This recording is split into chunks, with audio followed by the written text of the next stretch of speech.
नमस्कार दोस्तों, आपका स्वागत है गणित के गुरुजी यूट्यूब एजुकेशनल चैनल पर। दोस्तों आज का जो वीडियो है वो है लूसेंट का वास्तुनिष्ठ सामान्य ज्ञान पर। दोस्तों यह लूसेंट की न्यू बुक है, 2023 का न्यू एडिशन है, जिसकी सीरीज हमारे चैनल पर चल रही है। दोस्तों ये काफी महत्वपूर्ण बुक है, सभी एक दिवसीय गवर्नमेंट जॉब एग्जाम्स के लिए। दोस्तों अभी हम भारतीय इतिहास कर रहे हैं, जिसमें हमने ये सभी टॉपिक करवा दिए हैं। सामान्य परिचय, ऐतिहासिक स्रोत, प्रागैतिहासिक काल, हड़प्पा सिंधु सभ्यता, वैदिक संस्कृति, महाजनपद काल, धार्मिक आंदोलन, मौर्य काल, मौर्य उत्तर या गुप्त पूर्व काल और संगम काल। दोस्तों आज का जो टॉपिक है वह है गुप्त काल। तो दोस्तों नवी प्रश्नावली आज हम करेंगे। तो दोस्तों आज का जो टॉपिक है वह है गुप्त काल, 319 ईस्वी से 540 ईस्वी तक। चलिए शुरू करते हैं। इसमें पहला प्रश्न है दोस्तों, गुप्त वंश का संस्थापक कौन था? गुप्त वंश का संस्थापक था श्रीगुप्त। नेक्स्ट क्वेश्चन है, गुप्त किसके सामंत थे? तो गुप्त जो है वो कुषाणों के सामंत थे। नेक्स्ट क्वेश्चन है, गुप्त वंश के किस शासक ने सर्वप्रथम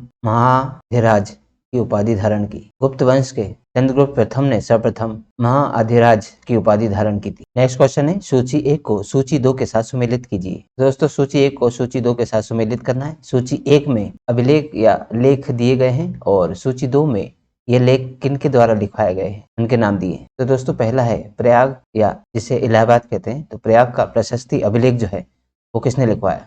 वो लिखवाया था समुद्रगुप्त ने। बिलसड का स्तंभ लेख जो है वह कुमारगुप्त ने लिखवाया था और भीतरी स्तंभ लेख स्कंदगुप्त के द्वारा लिखवाया गया लेख था और मंदसौर लेख जो है वो बंधु वर्मन के द्वारा लिखवाया हुआ लेख था। तो दोस्तों 1 2 3 4 इसमें ऑप्शन ए इसमें करेक्ट आंसर हो जाएगा। नेक्स्ट क्वेश्चन है, गुप्त शासन के दौरान निम्नलिखित में ऐसा कौन व्यक्ति था जो एक महान खगोल विज्ञानी और गणितज्ञ था? गुप्त शासन के दौरान आर्यभट्ट एक ऐसा व्यक्ति थे जो एक महान खगोल विज्ञानी और गणितज्ञ थे। नेक्स्ट क्वेश्चन है, गुप्त शासकों की सरकारी या दरबारी भाषा कौन सी थी? गुप्त शासकों की सरकारी या दरबारी भाषा थी संस्कृत भाषा। नेक्स्ट क्वेश्चन, इतिहासकार V.A. स्मिथ ने किसकी विजयों से प्रभावित होकर उसे भारत का नेपोलियन कहकर पुकारा है? तो दोस्तों इतिहासकार V.A. स्मिथ ने समुद्रगुप्त की विजयों से प्रभावित होकर उसे भारत का नेपोलियन कह के पुकारा था। नेक्स्ट क्वेश्चन है, गुप्त वंश का वह राजा कौन था जिसने हूणों को भारत पर आक्रमण करने से रोका? तो दोस्तों गुप्त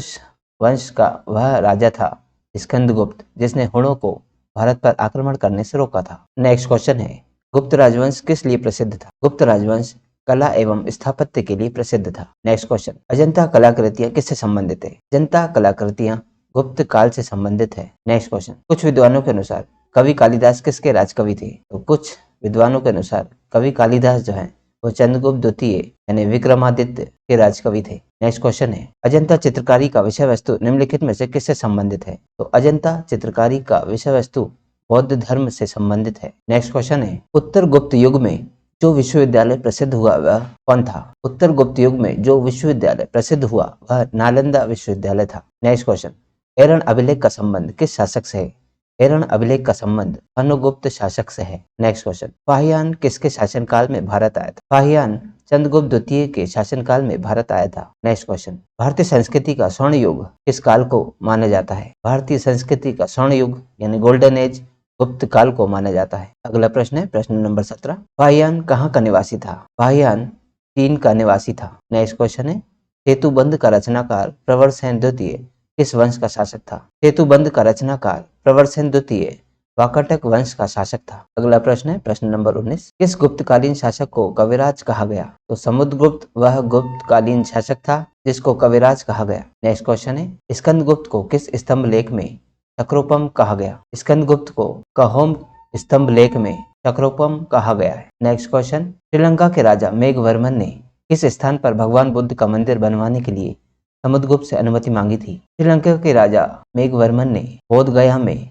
भगवान बुद्ध का मंदिर बनवाने के लिए समुद्रगुप्त से अनुमति मांगी थी। नेक्स्ट क्वेश्चन, मंदिर निर्माण कला का जन्म सर्वप्रथम कब हुआ? मंदिर निर्माण कला का जन्म सर्वप्रथम गुप्त काल में हुआ था। नेक्स्ट क्वेश्चन है क्वेश्चन नंबर 23, चंद्रगुप्त द्वितीय ने विक्रमादित्य की उपाधि कब धारण की? चंद्रगुप्त द्वितीय ने विक्रमादित्य की उपाधि जब शकों का उन्मूलन करने के बाद धारण की। नेक्स्ट क्वेश्चन, गुप्त काल के सर्वाधिक लोकप्रिय देवता कौन थे? गुप्त काल के सर्वाधिक लोकप्रिय देवता थे विष्णु। नेक्स्ट क्वेश्चन, चंद्रगुप्त द्वितीय ने अपनी किस विजय की खुशी में चांदी के विशेष सिक्के जारी किए? चंद्रगुप्त द्वितीय ने शकों को पराजित करने के बाद चांदी के विशेष सिक्के जारी किए थे। नेक्स्ट क्वेश्चन, मेहरौली यानी दिल्ली में स्थित लौह स्तंभ का निर्माण किस सदी में हुआ था? मेहरौली स्थित लौह स्तंभ का निर्माण चतुर्थ सदी ईस्वी में हुआ था। अगला प्रश्न है प्रश्न नंबर 27। फाहियान और हैंसांग ने किन राज्यों को देखा था? फाहियान ने चंद्रगुप्त विक्रमादित्य और हैंसांग ने हर्षवर्धन के राज्य को देखा था। ऑप्शन नंबर डी इसमें करेक्ट आंसर हो जाएगा। नेक्स्ट क्वेश्चन है धन्वंतरी कौन थे?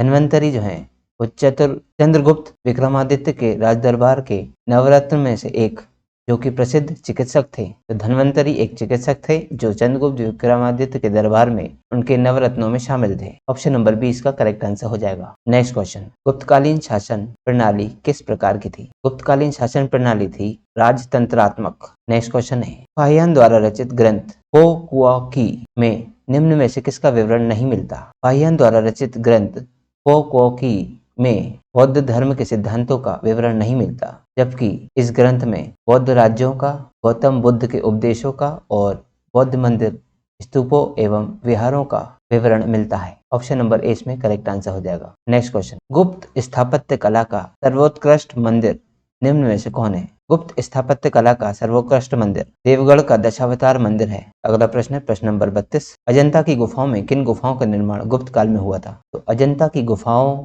में 16, 17 और 19 नंबर की जो गुफा है उनका निर्माण गुप्त काल में हुआ था। नेक्स्ट क्वेश्चन है अमरकोश के लेखक अमर सिंह किस शासक के दरबार से जुड़े थे? अमरकोश के लेखक अमर सिंह चंद्रगुप्त द्वितीय के दरबार से जुड़े थे। नेक्स्ट क्वेश्चन है गुप्त संवत 319-320 ईस्वी को प्रारंभ करने का श्रेय किसे दिया जाता है? गुप्त संवत को प्रारंभ करने का श्रेय चंद्रगुप्त प्रथम को दिया जाता है। अगला प्रश्न है प्रश्न नंबर 35। चंद्रगुप्त प्रथम ने गुप्त संवत का प्रारंभ किस उपलक्ष्य में किया था? चंद्रगुप्त प्रथम ने गुप्त संवत का प्रारंभ अपने राज्यारोहण के स्मारक के रूप में किया था। नेक्स्ट क्वेश्चन है प्रयाग प्रशस्ति अभिलेख का लेखक हरिसेन किस शासक का दरबारी कवि था? प्रयाग प्रशस्ति अभिलेख का लेखक हरिसेन समुद्रगुप्त शासक का दरबारी कवि था। नेक्स्ट क्वेश्चन, गुप्त काल को प्राचीन भारत का क्लासिकल युग क्यों कहा जाता है? गुप्त काल को प्राचीन भारत का क्लासिकल युग इसलिए कहा जाता है क्योंकि कला व साहित्य के क्षेत्र में वह अपने चरम उत्कर्ष पर पहुंचा था। ऑप्शन नंबर बी इसमें करेक्ट आंसर हो जाएगा। अगला प्रश्न है प्रश्न नंबर 38। सारनाथ के धमेक स्तूप का निर्माण किस काल में हुआ था? सारनाथ के धमेक स्तूप का निर्माण गुप्त काल में हुआ था। नेक्स्ट क्वेश्चन, गुप्त काल की सोने की मुद्रा को क्या कहा जाता था? गुप्त काल की सोने की मुद्रा को दीनार कहा जाता था। नेक्स्ट क्वेश्चन, कुमार संभव महाकाव्य किस कवि ने लिखा था? कुमार संभव महाकाव्य कालिदास कवि ने लिखा था। नेक्स्ट क्वेश्चन, नालंदा विश्वविद्यालय की स्थापना का युग कौन सा है? नालंदा विश्वविद्यालय की स्थापना गुप्त काल में हुई थी। नेक्स्ट क्वेश्चन, गुप्त युग में भू राजस्व की दर कितनी होती थी? गुप्त युग में भू राजस्व की दर होती थी उपज का 6ठा भाग। ऑप्शन नंबर 20 में करेक्ट आंसर हो जाएगा। अगला प्रश्न है प्रश्न नंबर 43। नगरों का क्रमिक पतन किस काल की एक महत्वपूर्ण विशेषता थी? नगरों का क्रमिक पतन गुप्त काल की एक महत्वपूर्ण विशेषता थी। नेक्स्ट क्वेश्चन है किस वंश के शासकों ने मंदिरों एवं ब्राह्मणों को सबसे अधिक ग्राम अनुदान में दिए थे? तो गुप्त वंश के शासकों ने मंदिरों एवं ब्राह्मणों को सबसे अधिक ग्राम अनुदान में दिए थे। नेक्स्ट क्वेश्चन है दिल्ली के मेहरौली के कुव्वत उल इस्लाम मस्जिद के प्रांगण में स्थित प्रसिद्ध लौह स्तंभ किसकी स्मृति में बनाया गया है? दिल्ली के मेहरौली के कुव्वत उल इस्लाम मस्जिद के प्रांगण में स्थित प्रसिद्ध लौह स्तंभ चंद्र की स्मृति में बनाया गया है। अगला प्रश्न है कालिदास द्वारा रचित मालविकाग्निमित्र नाटक का नायक कौन था? कालिदास द्वारा रचित मालविकाग्निमित्र नाटक का नायक था अग्निमित्र। अगला प्रश्न प्रश्न नंबर 47। समुद्रगुप्त की सैनिक उपलब्धियों का वर्णन उसके किस अभिलेख में उपलब्ध है? समुद्रगुप्त की सैनिक उपलब्धियों का वर्णन उसके प्रयाग के अभिलेख में उपलब्ध है। नेक्स्ट क्वेश्चन, निम्न में से किस काल में स्त्रियों की पुरुषों से बराबरी थी? तो गुप्त काल में स्त्रियों और पुरुषों में बराबरी थी। नेक्स्ट क्वेश्चन है कौन सा राजवंश हूणों के आक्रमण से अत्यंत विचलित हुआ? तो गुप्त राजवंश जो है वो हूणों के आक्रमण से अत्यंत विचलित हुआ था। अगला प्रश्न प्रश्न नंबर 50। निम्नलिखित में कौन सा नाटक कालिदास ने नहीं लिखा था? तो दोस्तों निम्नलिखित में से जानकी हरण जो है वो कालिदास ने नहीं लिखा था, जबकि कालिदास ने लिखे थे मालविकाग्निमित्र, अभिज्ञान शकुंतलम और विक्रमोर्वशीयम। ऑप्शन नंबर डी इसमें करेक्ट आंसर हो जाएगा। नेक्स्ट क्वेश्चन है अजंता गुफाओं के सरीकी या जैसी गुफाएं मध्य प्रदेश में कहाँ है? तो अजंता गुफाओं जैसी गुफाएं मध्य प्रदेश में धार में स्थित है, धार के बाग में। ऑप्शन नंबर ए में करेक्ट आंसर हो जाएगा। नेक्स्ट क्वेश्चन है गुप्त वंश ने किस अवधि में शासन किया?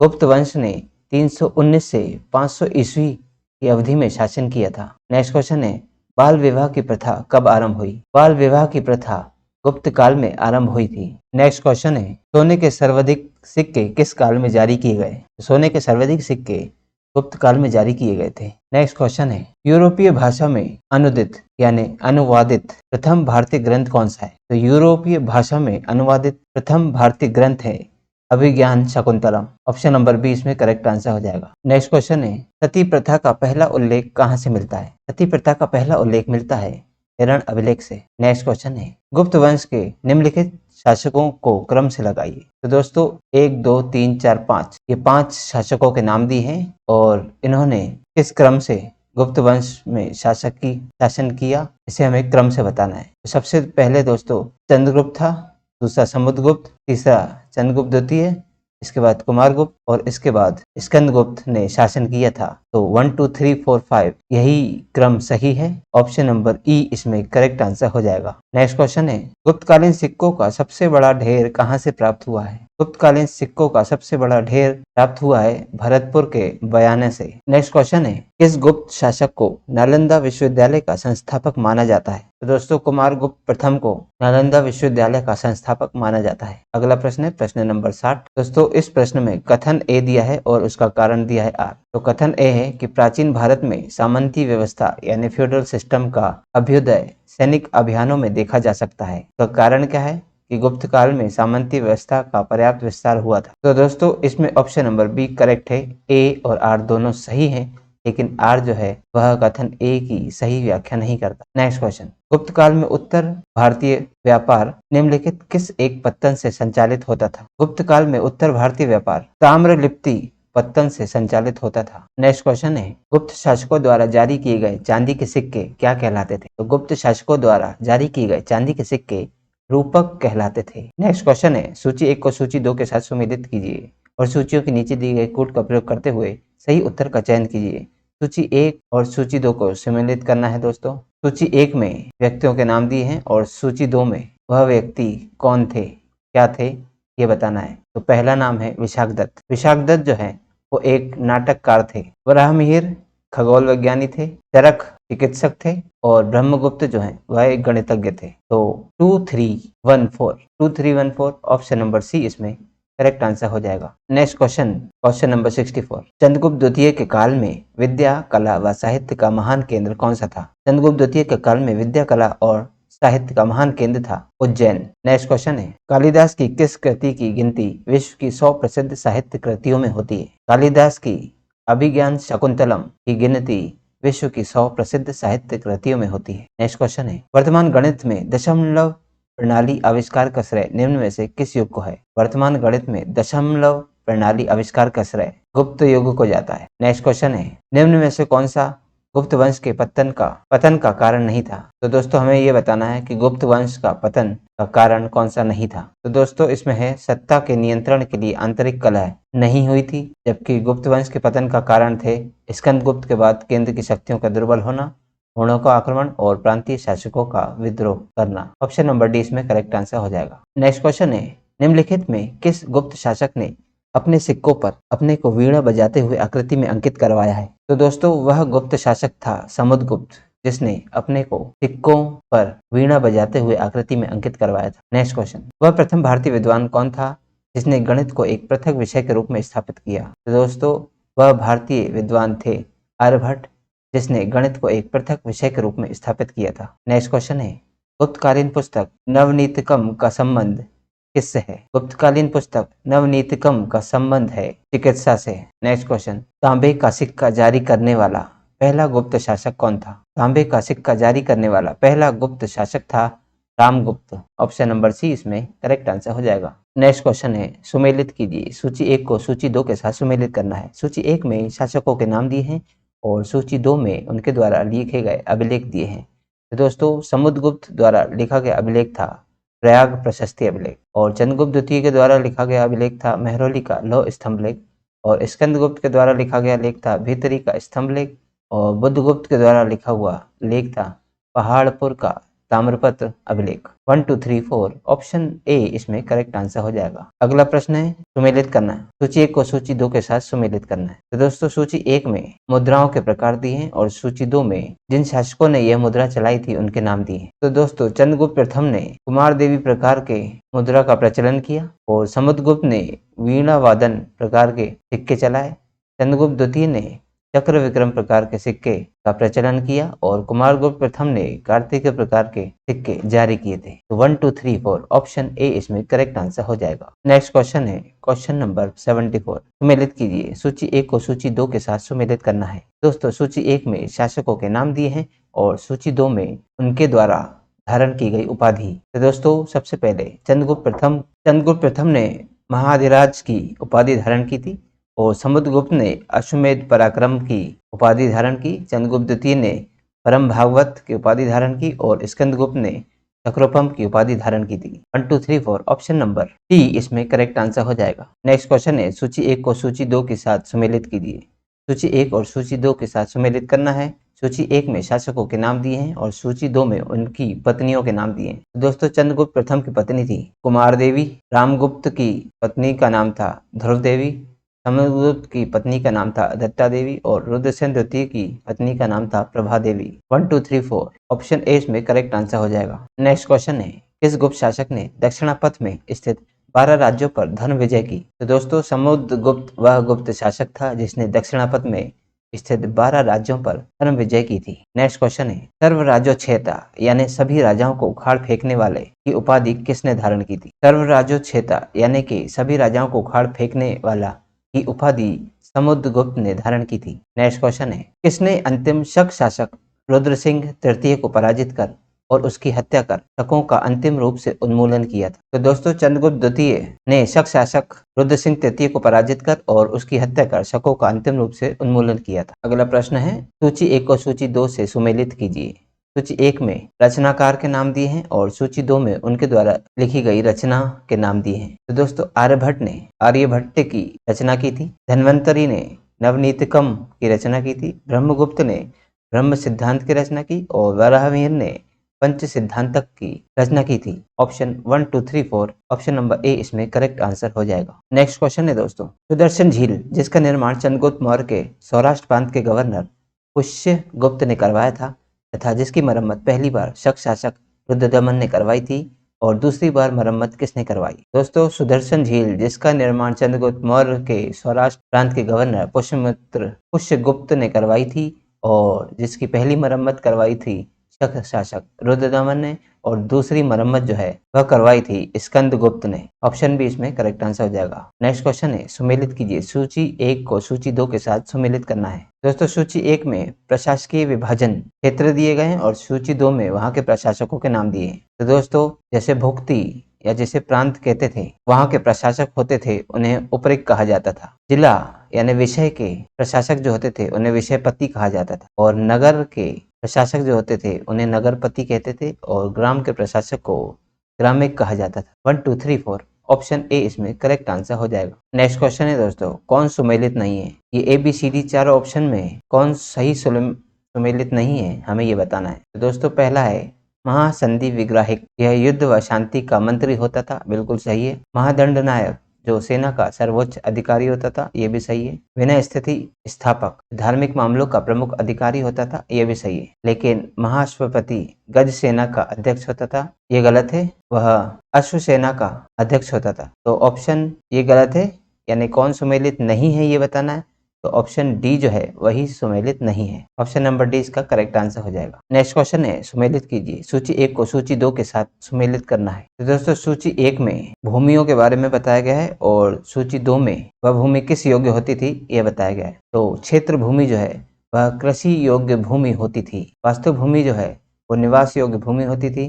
अपृहत भूमि को जंगली भूमि कहा जाता था और खिल भूमि को कृषि के लिए अनुपयुक्त भूमि माना जाता था। ऑप्शन ए 1 2 3 4 में करेक्ट आंसर हो जाएगा। नेक्स्ट क्वेश्चन है कौन सही सुमेलित नहीं है? दोस्तों ए बी सी डी इन सभी में कौन सही सुमेलित नहीं है, हमें ये बताना है। तो दोस्तों ऑप्शन ए इसमें करेक्ट आंसर हो जाएगा, क्योंकि प्रयाग प्रशस्ति अभिलेख जो है वह हरिशेन के द्वारा लिखा गया था, तो ये सही सुमेलित नहीं है। जबकि प्रार्थजूनियम हरवी के द्वारा लिखा गया, ये सही है। दश कुमार चरित दंडन के द्वारा लिखा गया और मृच्छकटिकम शूद्रक के द्वारा लिखा गया है, और प्रयाग प्रशस्ति अभिलेख जो है वो हरिशेन के द्वारा लिखा गया था, तो ऑप्शन ए इसमें करेक्ट आंसर हो जाएगा। नेक्स्ट क्वेश्चन है, कौन सही सुमेलित नहीं है? इसमें भी हमें यही बताना है कि कौन सही सुमेलित नहीं है। तो दोस्तों अष्टांग हृदय जो है वह बागभट्ट ने लिखा, बिल्कुल सही है। नीतिसार जो है वो कामंदक ने लिखा है, बिल्कुल सही है। मुद्रा राक्षस जो है उसके लेखक है विशाखदत्त, बिल्कुल सही है। लेकिन मेघदूतम भर्तृहरि ने लिखा है, ये गलत है। जबकि मेघदूत जो है कवि कालिदास जी ने लिखा था, तो ऑप्शन डी इसमें करेक्ट आंसर हो जाएगा, जो कि सही सुमेलित नहीं है। नेक्स्ट क्वेश्चन है, सूची 1 को सूची 2 से सुमेलित कीजिए। सूची 1 और सूची 2 को सुमेलित करना है। तो दोस्तों सूची 1 में गुप्त काल में सूची 2 के व्यक्तियों को क्या कहा जाता था, ये बताया गया है। तो सूची 2 में है, जैसा पहला है साहूकार। साहूकार को श्रेष्ठी कहते थे, श्रेष्ठी। व्यापारी को सार्थवाह कहा जाता था, और शिल्पी या कारीगर होता था उसे कुलिक कहते थे, और लेखक को कायस्थ कहा जाता था। ऑप्शन 1 2 3 4 ए में है, इसलिए इसका आंसर ए सही हो जाएगा। नेक्स्ट क्वेश्चन है, मेहरकुल का संबंध किससे था? मेहरकुल का संबंध होड़ों से था। नेक्स्ट क्वेश्चन है, कन्नौज को सर्वप्रथम महत्ता प्रदान करने वाला कौन था? कन्नौज को सर्वप्रथम महत्ता प्रदान करने वाला था मौखरी। नेक्स्ट क्वेश्चन है, गुप्त राजा जिसने विक्रमादित्य की पदवी ग्रहण की वह कौन था? दोस्तों गुप्त राजा चंद्रगुप्त द्वितीय ने विक्रमादित्य की पदवी ग्रहण की थी। ऑप्शन सी इसमें करेक्ट आंसर हो जाएगा। नेक्स्ट क्वेश्चन है, कुतुब मीनार के निकट स्थित लौह स्तंभ वैज्ञानिकों का ध्यान क्यों खींच रहा है? तो दोस्तों कुतुब मीनार के निकट स्थित जो लौह स्तंभ है वो वैज्ञानिकों का ध्यान इसलिए खींच रहा है क्योंकि उसकी जंग रोधकता के कारण, यानी लौह स्तंभ जो है उसमें जंग नहीं लगती कभी भी, इसलिए वैज्ञानिक भी हैरान है। ऑप्शन नंबर डी इसमें करेक्ट आंसर हो जाएगा। नेक्स्ट क्वेश्चन है, पुंड्रवर्धन भुक्ति जिसे प्रांत कहते हैं, पुंड्रवर्धन प्रांत जो है वह कहाँ अवस्थित है, ये बताना है। तो पुंड्रवर्धन प्रांत जो है वह उत्तर बंगाल में स्थित है। अगला प्रश्न है, प्राचीन भारत में गुप्त काल से संबंधित गुफा चित्रांकन के केवल 2 उदाहरण उपलब्ध है। इनमें से एक अजंता की गुफाओं में किया गया चित्रांकन है, और गुप्त काल के चित्रांकन का दूसरा अवशिष्ट उदाहरण किस स्थान पर उपलब्ध है, हमें ये बताना है। तो दोस्तों गुप्त काल में गुफाओं में चित्रांकन किया गया, पहला जो है वह एक अजंता की गुफा में है, और दूसरा हमें बताना है वह कहाँ है। तो दूसरा है दोस्तों बाघ गुफाएं, जो कि मध्य प्रदेश में स्थित है। ऑप्शन ए इसका करेक्ट आंसर हो जाएगा। नेक्स्ट क्वेश्चन है, परम भागवत उपाधि धारण करने वाला प्रथम गुप्त शासक कौन था? परम भागवत उपाधि धारण करने वाला प्रथम गुप्त शासक था समुद्रगुप्त। नेक्स्ट क्वेश्चन है, रेशम बुनकरों की श्रेणी की जानकारी निम्नलिखित किस शिलालेख से मिलती है? रेशम बुनकरों की श्रेणी की जानकारी दशपुर शिलालेख से मिलती है। ऑप्शन ए इसमें करेक्ट आंसर हो जाएगा। तो दोस्तों आज का ये वीडियो गुप्त काल के प्रश्नावली पर आधारित था। इसमें कुल 94 प्रश्न थे, ये सभी हमने कर लिए हैं। आज का वीडियो यहीं समाप्त होता है। दोस्तों यदि आप चैनल पर नए हैं तो चैनल को सब्सक्राइब कर लीजिए, वीडियो को लाइक कीजिए और इसे अन्य लोगों के साथ भी शेयर कीजिए। दोस्तों यदि आज की वीडियो का आप PDF प्राप्त करना चाहते हैं तो आप हमारे टेलीग्राम चैनल गणित के गुरुजी टेलीग्राम चैनल को ज्वाइन कर सकते हैं। टेलीग्राम चैनल ज्वाइन करने के लिए नीचे दिए गए फोन नंबर पर आप संपर्क कर सकते हैं, जिससे आप इस YouTube चैनल पर सभी वीडियोस के PDF वहां से डाउनलोड कर सकेंगे। दोस्तों आज के लिए बस इतना ही, मिलते हैं अगली वीडियो में इसके आगे की प्रश्नावली के साथ। तब तक के लिए नमस्कार।